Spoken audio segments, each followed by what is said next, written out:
No Rio Grande do Sul, a fé se mistura ao cotidiano. Está na rotina das famílias, nos gestos simples e até nos momentos de silêncio. Cada um vive a espiritualidade da sua maneira. Eu entendo que a religiosidade, ela não é só o momento que tu tá no teu convívio de sociabilidade, no templo, na terreira, onde for. Na rua, né? Tem ritos na rua. Mas ajudam a moldar como é que tu entende a vida, o mundo e como tu ages no mundo. Para uns, a fé é tradição herdada. Para outros, é uma escolha pessoal, vivida com liberdade. Eu não tenho muita convivência com outras religiões, mas assim, ó, eu vejo que no futuro, de repente, eu não possa mais observar isso. Mas eu vejo que no futuro as igrejas elas deveriam se unir num único espaço, cada um respeitando suas ideias, suas colocações, mas que haja assim uma unidade maior entre as religiões.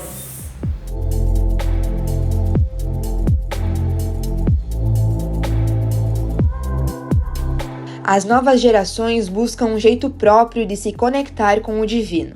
Entre os mais jovens, as igrejas evangélicas ganham espaço, um ambiente onde a fé se expressa em comunidade e pela música. Nós temos dentro da igreja, por exemplo, Cursilho Jovem, tem Imaús, tem CC, tem o 72, que é o esforço da Igreja Católica em se achegar a essa fase da vida que é a juventude. Se eles conseguem ter uma linguagem e ter uma simbologia que atrai o jovem, daí é só vendo como isso repercute na vida deles e como eles assumem isso. Agora, com as opções que tem de redes sociais e outras coisas que a sociedade apresenta, o fato é que aquilo que a igreja pede e aquilo que a igreja ela é criteriosa. Nos terreiros, a fé é resistência. Umbanda e Candomblé mantêm tradições ancestrais que sobreviveram ao preconceito e seguem firmes, celebrando a vida e a ancestralidade. Fé. Temos que ter fé, por mais assim que às vezes a vida fique debatendo, muitas vezes o preconceito acontece, seja no emprego. Eu tenho filhos de santo que trabalham em alguns lugares que eles não podem dizer que são de matriz africana, senão com certeza vão dar as contas, vão perder o trabalho. Muitas vezes nas escolas, que eu tenho bastante filhos pré-adolescentes, alguns se identificam, né, dizem que são religiosos, outros não, até mesmo para não sofrer preconceito. Quando descobre, assim, geralmente alguns amigos se afastam, às vezes alguns olhares até dentro da escola fica um clima pesado.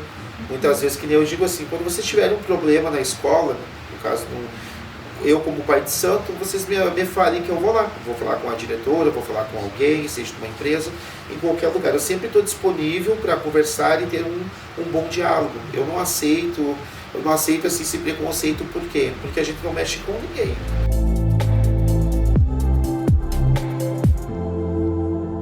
Para os povos indígenas, espiritualidade e natureza são inseparáveis. Cada gesto é um diálogo com a terra e com os ancestrais. E assim também, que nós que conhecemos a Deus, as escrituras, ele não impede nossa cultura. Ele não vai impedir nosso ritmo, nosso ritual. Então, como casamento, assim, pode fazer encontro. Como a minha filha, a minha caçula, a Keila, quando ela fez o casamento ali, fizeram foguetório para lá, barulho que fizeram ali, né? Mas foi muito lindo, foi muito bonito. Então, os pastores de fora, eles não podem impedir o nosso costume, o nosso viver, né? Então, senão eles acabam perdendo nós também. Então, nós temos todos os tipos possíveis. Nos últimos anos, saiu bastante o aumento de violência religiosa no Estado e no país inteiro, inclusive, mas não é a marca maior, né? Preconceito existe, não dá para dizer que não, mas chegar às vias de fato, de invadir, de quebrar coisa, de tacar fogo, em terreiro, sobretudo, não tanto das indígenas, que são já apartadas, né, do centro urbano, mas não dá para dizer que não existe preconceito.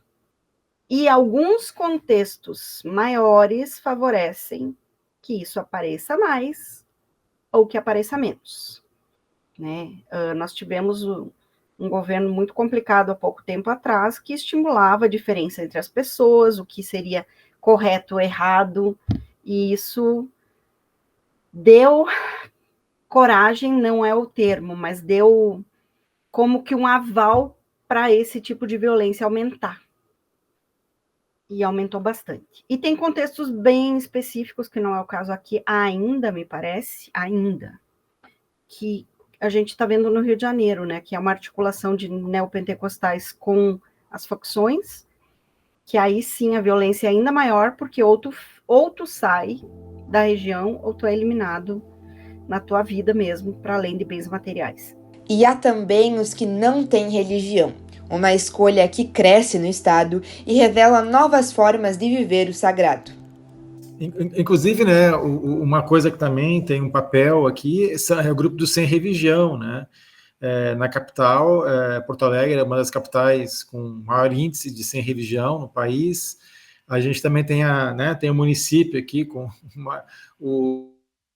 o mais alto índice, né, de sem religião, que é Chuí, e que nesse caso, né, acho que tem bastante a ver com a relação com o Uruguai, né? E aí já entra a questão da história, né? O Uruguai que se destaca no panorama americano, né, como um todo, como uma sociedade que passou por um processo muito forte de secularização, né?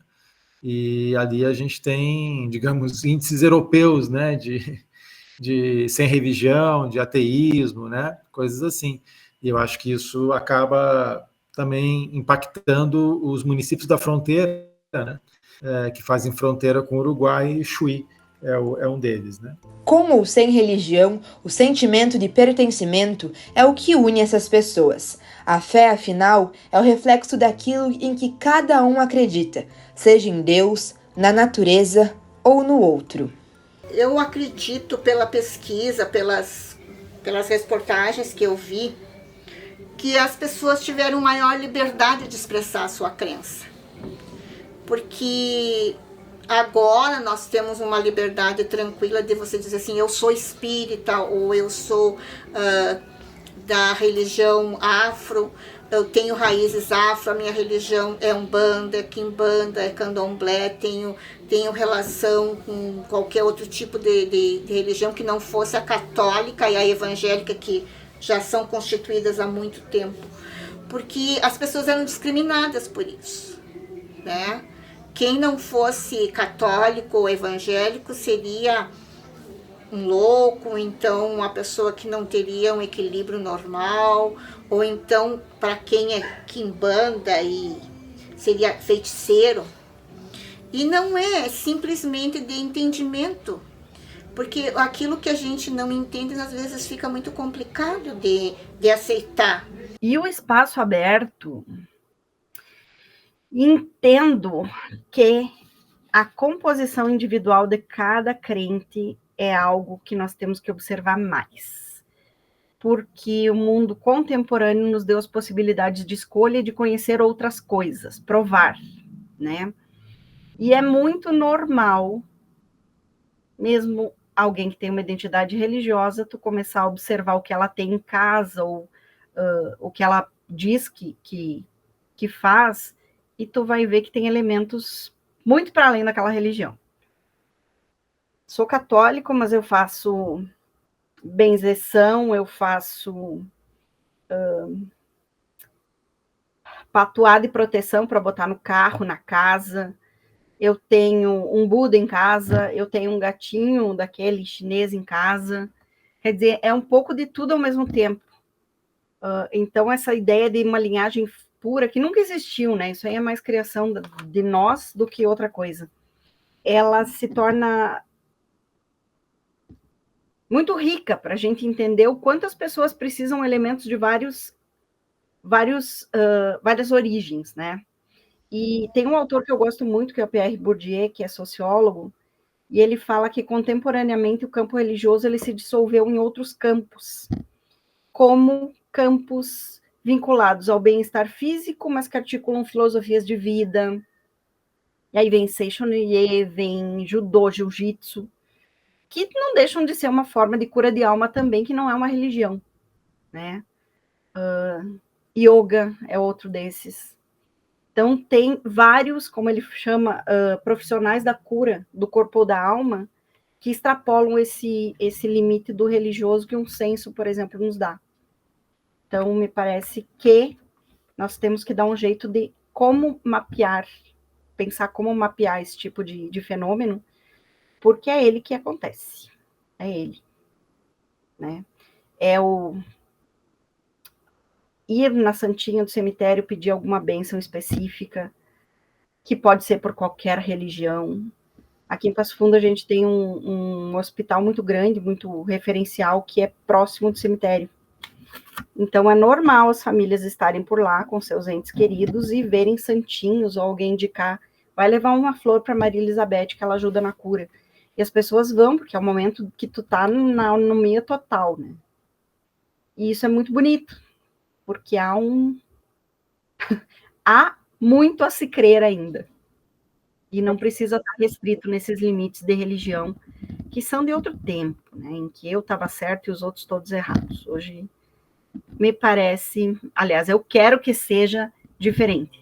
Todos têm a sua verdade e devem conviver o melhor possível juntos. No próximo episódio, vamos entender como toda essa diversidade molda a identidade e o futuro do povo gaúcho.